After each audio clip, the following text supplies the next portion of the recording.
One night, after another long workday like every other day, Mind got back to her room close to midnight. Her desk was covered in post-its, her laptop still open on unanswered emails, her phone lying face down with the notification light blinking rapidly. Messages from her boss, unfinished work chats from clients, 3 missed calls from her mom. She let out a long sigh, muted every app, and dropped herself onto the bed. In her head, there were only the same old sentences. Mind muttered quietly to herself, "I'll think about it tomorrow. I really can't do this today." She didn't even realize that when she said, "I can't do this anymore," it wasn't just her body that was protesting, but that it was also a voice inside that had been calling for a long time, with no one picking up. And on the night when everything finally went quiet, Mind placed her phone face down beside her pillow. All she could remember was closing her eyes with a heavy head, and then everything went completely silent. The next image she could recall was that she lifted her head and found herself already sitting on a stool at a bar counter. Her hand was resting on the rim of a tall glass, with droplets of water clinging to the outside. The liquid inside was a clear blue-tinged color, reflecting neon lights that stretched into long lines across the surface of the dark wooden counter. She frowned a little, not even knowing herself since when she'd been here or how she'd ended up sitting there. She turned around and saw that it was a small bar. There were 4 or 5 other customers inside, but she couldn't see their faces clearly. Each of them sat drinking, talking quietly, and not a single one of them turned to look at her. Soft jazz music floated through the room, blending with the whirring of dozens of rotary phones lined up along one wall of the bar. Some were cream-colored landlines from an older era, some were 90s landline phones, some were old mobile phones, and some were modern smartphones hovering motionless in midair. Above the bar counter, there were pink and blue neon lights in the shape of a telephone handset icon, blinking on and off slowly like a heartbeat. Next to it, English letters read Dreamline, Call Center, and Bar, as if this place was both a bar and some kind of call center for something, but she couldn't remember ever seeing a place like this anywhere in the real world. At the end of the counter, a woman of about 50 was standing. She was beautiful, with her hair tied low, black streaked with gray, thick black-framed glasses. Thin lines of tattoos ran from the nape of her neck, just peeking out above the collar of her shirt, down to her wrist resting casually on the counter. She wore a fitted dark shirt, a high-waisted pencil skirt, and shiny black heels, giving off the vibe of someone who works the night shift and can control the whole bar with a single glance. At the corner of her mouth was a cigarette. Bluish-purple smoke rose in rings and then scattered and formed glowing clock digits floating in midair, before slowly fading away as if they had never existed. Mind looked up and met the woman's eyes exactly. She could feel that there was something not quite logical about this, but she didn't panic. Awake already, little lady? Tonight, you've got quite a few missed calls, you know, Mind. Mind glanced around in confusion. Where is this? And how do you even know my name? The mysterious woman smiled faintly, set a glass of soda with lime before her. Think of this place as a bar, if you like, or a call center, or just your pre-sleep stress acting up, whichever story helps you stay. Leaned back against the counter and looked at Mind through the frame of her glasses. Your face has completely exhausted written all over it in big letters, so it wasn't hard to guess who you are. One of the phones on the wall rang, an old-fashioned ringing sound, but with an echo like in a dream. The mysterious woman reached out to pick up the receiver, but before she held it to her ear, The first call of the night is from your own exhaustion.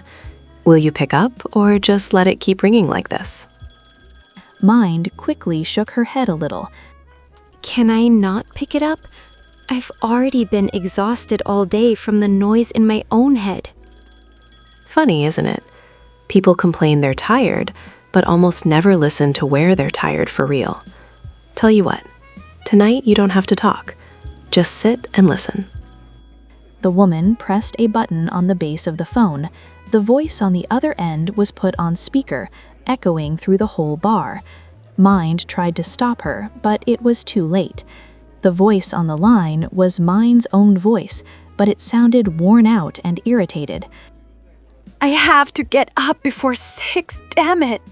I have to answer client emails before 8, finish slides for my boss before noon. I'm not allowed to get sick, not allowed to rest, not allowed to fall apart. If I rest, people will think I'm not good enough.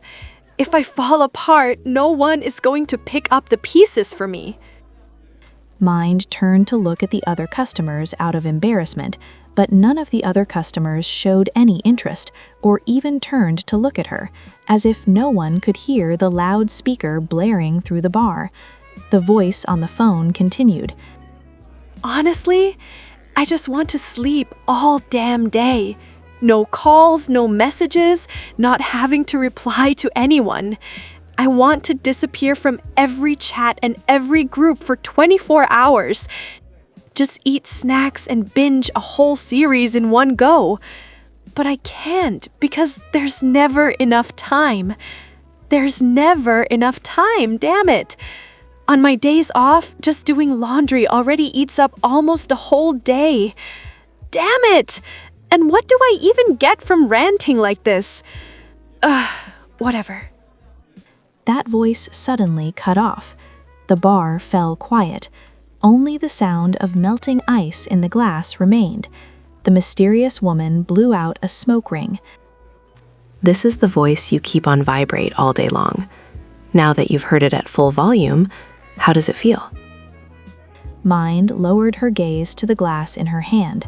Her fingers were gripping the rim so tightly without her even noticing it. It's like listening to someone else rant, but somehow I already know every single line that's coming next. The mysterious woman nodded slightly. Of course it hurts, because it is you. Every time you tell yourself, just hang in there, you hang up on your own exhaustion one more time. The phone returned to its place on the wall by a strange manner, as if an invisible hand had lifted it. Another phone started ringing, this time with an early smartphone-era ringtone. The mysterious woman glanced at it and laughed. This call, you should know it well. It's from Mom. Mind's expression tensed a little. No, I'd rather not take that one. My mom just keeps asking how work is, whether I have enough money, whether I have a boyfriend yet. I'm tired of answering the same things. The mysterious woman raised an eyebrow. You're tired of answering, but have you ever wondered how tired she is from asking? She pressed to answer, turning on the speaker again. Hello, Mine. It's Mom. Were you tired today? Are you done with work yet? You've been so quiet, not really calling lately. I'm scared there's no one asking you whether you've eaten. I don't really know how stressful your job is, but if you're really exhausted, you can always come back and sleep at home. I'll make that mushroom soup you like. I'll warm it up for you. Sometimes I'm afraid that if I talk too much, you'll get annoyed. But if I don't say anything at all, I'm afraid you'll think I don't care. For a split second, her mother's voice disappeared, leaving only the sound of gentle breathing, and then she went on. If there's a day you're really, really tired, you don't have to answer any of my questions. You can just call and cry, and I'll stay on the line and listen, okay?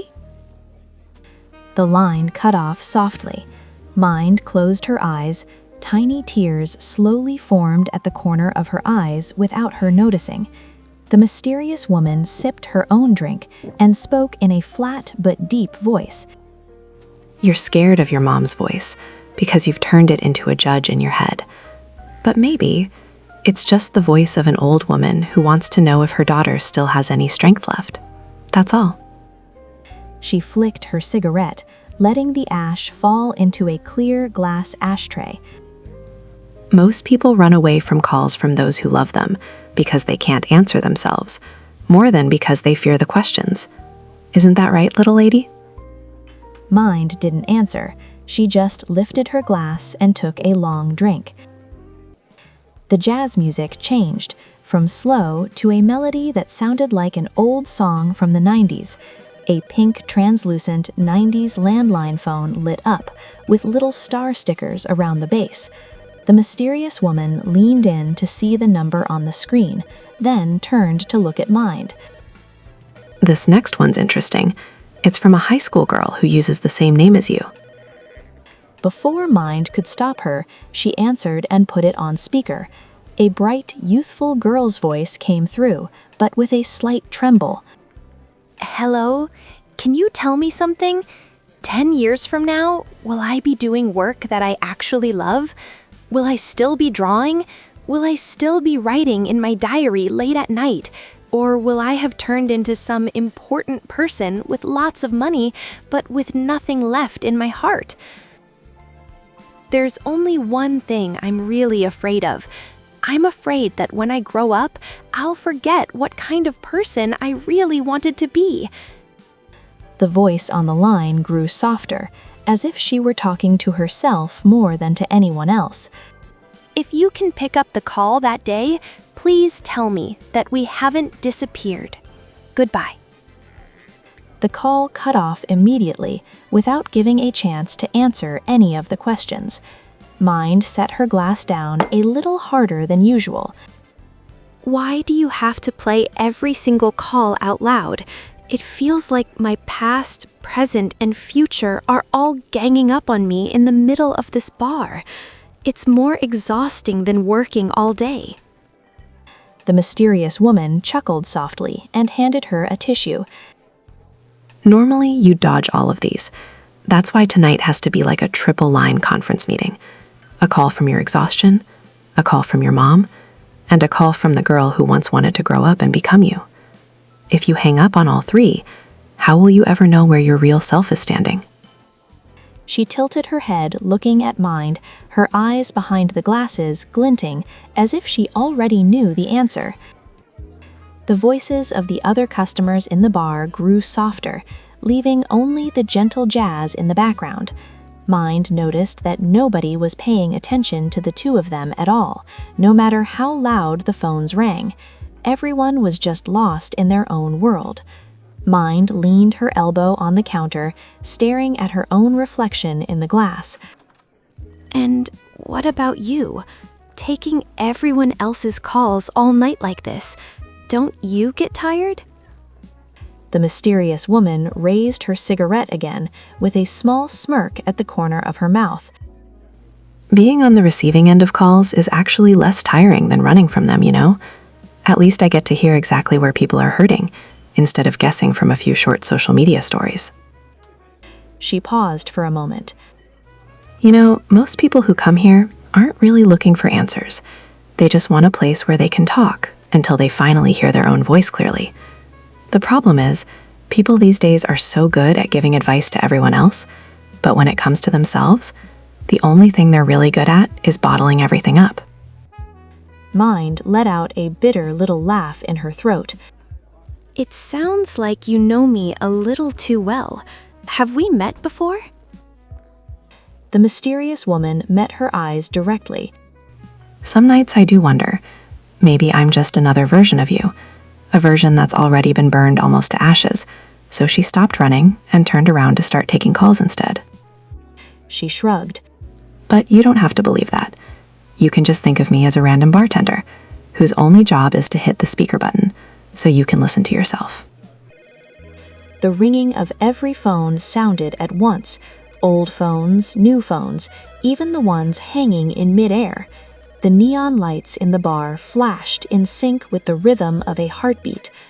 The mysterious woman put her own glass down. tapped the counter 3 times with her fingertip. The bar's about to close, Mind. Before you go, I've got one question. Tomorrow, whose call will you choose to answer first? Your own exhaustion? Your mom? Or that girl from earlier? Mind fell silent, thinking. The phones kept ringing, as if urging her on. Finally, she took a deep breath. I want to start by taking my own call first, not just to complain, but to really listen and find out where I'm actually tired. Then I'll call my mom back, tell her honestly that today I'm not okay, but I still want to talk and I still want to come home. As for that little girl, I think I'll need some time before I can tell her what kind of person we've become. The mysterious woman nodded in satisfaction. Good. Just remember one thing, little lady. If you don't pick up your own call, what do you have left to say to anyone else? She reached out and flipped off the neon switch that said Dreamline. The entire bar dimmed, leaving only the light from the city outside the window. All the phones fell silent at once. The whole scene slowly faded into darkness. The sound of an alarm from her phone went off. Mind opened her eyes. On the ceiling was the same old stained boarding of her rented room, not the neon lights of that strange bar. Her phone was vibrating nonstop. There was 1 missed call from Mom, 5 new email notifications, and reminders for the tasks she had to submit that morning. She sat still on the bed, her heart pounding in a way that even she found strange. She didn't know whether the bar last night was just a dream or some place that existed somewhere between her heart and reality. But one thing she knew for sure was that the voices she heard last night were still echoing clearly inside her. Mind picked up her phone. Her finger slid to the name Mom. She hesitated for a split second, then pressed call. Hello, mine. Are you awake yet?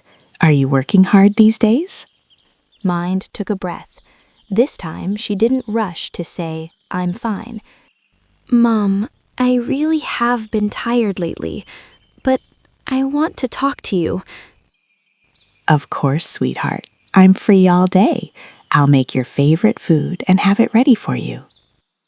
That simple, steady tone made the atmosphere in the morning room, usually so suffocating, suddenly feel lighter in a strange way. After hanging up, she took a small notebook from the shelf, the one she used to draw in during high school. A fine-tipped marker began to move across the paper. The first words she wrote were, Today, I'm going to really listen to myself for once. Mind's life after that day didn't suddenly change like in a novel. She still had to work, still had to deal with deadlines, still had days so exhausting that she wanted to shut everything off and run from the world, just like before. But there was one thing that wasn't the same. On nights when she was so tired she could hardly move, she would no longer rush to mute everything and lie down on top of her own heart. Some nights she would leave her phone a little further away and quietly ask herself, Where is it that I really can't take it anymore today? Some nights she would pick up her phone and call her mom back, even if there was nothing important to say. And sometimes she would open that old notebook and draw a schoolgirl standing and holding a phone tightly in her hands, as if she were waiting for someone to finally pick up. We may never get the chance to walk into a strange bar like mine did, but maybe there is a call room from our dreams like hers, hidden in every sleepless night we have. The question is, in your life right now, which calls have you been muting all this time? A call from your own exhaustion, a call from someone who truly loves you, or a call from a child you once were, still waiting for you to say, I haven't gone anywhere. And if tonight, the call center from your dreams were to ring you, which call would you dare to pick up first? Goodbye.